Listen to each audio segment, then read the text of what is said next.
Eletromagnetismo. A vida no campo.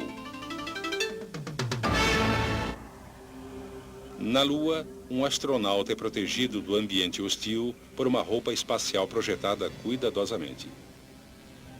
Ele não precisa se preocupar com o vácuo no espaço ou com as temperaturas extremas da Lua. Mas existe outra ameaça invisível que poderia lhe causar danos: a exposição à radiação de partículas carregadas que fluem para o espaço partindo do Sol. Chamamos esse fluxo de matéria contínuo de vento solar. E uma roupa espacial não protege adequadamente de surtos extraordinários no número de partículas. Há mais que 3.000 anos, astrônomos chineses observaram pontos escuros na superfície do Sol. Hoje sabemos que esses pontos são de fato zonas de intensa atividade magnética. Manchas solares como esta geram outras atividades solares como labaredas e protuberâncias, penachos escaldantes de gás brilhante que às vezes chegam a mais de 150.000 quilômetros acima da superfície do Sol, ou 12 vezes o diâmetro da Terra. Cada erupção solar maciça impele um surto adicional de partículas carregadas para o espaço. Como partículas individuais levam até 2 dias para alcançar a Terra, um aumento no número de manchas e labaredas solares serve de sinal para os cientistas de que o vento solar vai se intensificar, tornando-se uma torrente de radiação mortal em nossa direção. Felizmente para toda a vida na Terra, o campo magnético que envolve nosso planeta nos protege desse perigo. Como? Lembre-se que um condutor levando cargas em movimento dentro de um campo magnético experimenta uma força que é perpendicular tanto ao campo quanto ao movimento das cargas. Essa força também estará presente esteja a carga se movimentando através de um condutor metálico ou livremente no espaço. Cada partícula carregada em movimento tem seu próprio campo magnético. O campo circular de uma partícula negativa é nesse sentido, fazendo com que os dois campos se reforcem aqui. O princípio do motor diz que essa repulsão empurra a partícula negativa para a esquerda.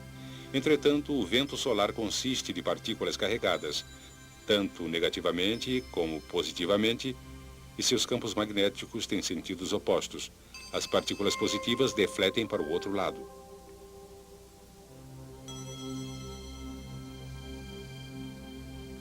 Assim, quando o vento solar encontra o campo magnético da Terra, as partículas carregadas tendem a se separar, com as partículas carregadas negativamente sendo defletidas ao redor de um lado da Terra e as partículas carregadas positivamente ao redor do outro lado. O resultado é que a maioria das partículas é defletida e nunca chega até a superfície. Mas nem todas as partículas escapam com tanta facilidade. Algumas ficam retidas durante um tempo em 2 grandes áreas em forma de rosca, denominadas cinturão de Van Allen, centralizadas acima do Equador. O cinturão interno se estende de 1.000 a 5.000 quilômetros acima da superfície, enquanto o cinturão externo se estende de 15 a 25.000 quilômetros. Ocasionalmente, partículas desses cinturões conseguem infiltrar-se na atmosfera e são dirigidas para os polos norte e sul pelo campo magnético da Terra. Perto dos polos, elas colidem com átomos e moléculas na atmosfera e os excitam, liberando o excesso de energia na forma de luz.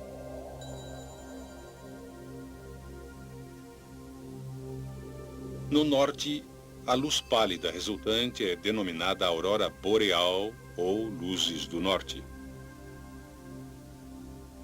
No sul, ela é chamada aurora austral. É interessante que cada vez que se vêem luzes do norte, elas também aparecem no sul. Às vezes, essas aparições são bastante espetaculares, uma prova visual de que ocorreu uma rajada de vento solar. Essas rajadas, que são consequência de manchas solares e outras atividades do Sol, ocorrem em ciclos. Diz uma teoria que, durante períodos de atividade solar muito pequena, as geleiras avançam e a sobrevivência de plantas e animais fica ameaçada. Mas, em seguida, com o retorno de grande atividade solar, as geleiras regridem e a vida floresce em clima mais favorável. Até agora discutimos os resultados das flutuações magnéticas solares. Em toda a sua história, a Terra passou por flutuações periódicas em seu próprio campo magnético.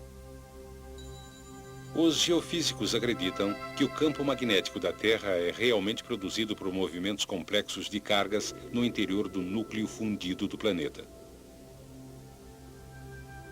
Parece que esse movimento de cargas se inverte, em média, a cada cerca de 200 mil anos, resultando em uma inversão dos polos norte e sul. O movimento de cargas no interior do núcleo é misteriosamente desacelerado, reduzindo o campo magnético a cerca de 10% de sua força normal. Com um campo magnético muito enfraquecido, o vento solar não deflete mais ao redor da Terra, e assim as partículas carregadas caem como chuva na superfície.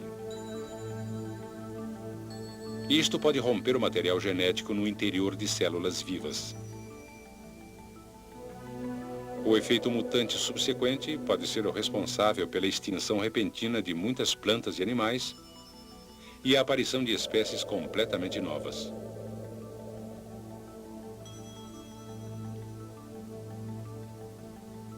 Então, o campo magnético enfraquecido se perde e retorna à máxima intensidade. Algumas poucas espécies realmente se desenvolveram com a capacidade extraordinária de tirar partido do campo magnético da Terra. Por exemplo, usam o Sol para a navegação. A facilidade com que elas viajam em dias em que o Sol não aparece é menos conhecida. Entretanto, experiências em que pombas receberam protetores de orelhas contendo minúsculos ímãs mostraram que em dias nublados, quando não podiam depender do Sol para a navegação, elas logo se desorientaram. Quando os protetores foram retirados, essas mesmas aves logo se recuperaram e facilmente chegaram ao seu destino. O material magnético no cérebro da pomba permite de alguma forma que ela voe como se tivesse uma bússola na cabeça. Alguns micro-organismos também têm essa capacidade fascinante. Certos tipos de bactérias da lama, que vivem longe do Equador, aprenderam a usar o campo magnético inclinado da Terra para determinar o sentido ascendente e descendente. Na Austrália, o sentido do campo é inclinado para cima, e assim as bactérias se movem contra o campo ao se dirigir mais para o fundo da Terra, procurando umidade. Quando essas bactérias são trazidas para o hemisfério norte, elas são enganadas pela inversão do sentido do campo magnético e se movem para cima, não para baixo. E isso as traz para a superfície, onde secam e morrem.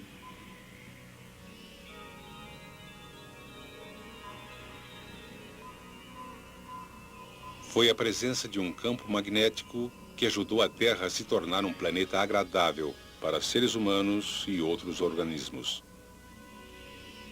E foi a compreensão do magnetismo que permitiu a uns poucos corajosos se aventurar a explorar a face desconhecida da Terra.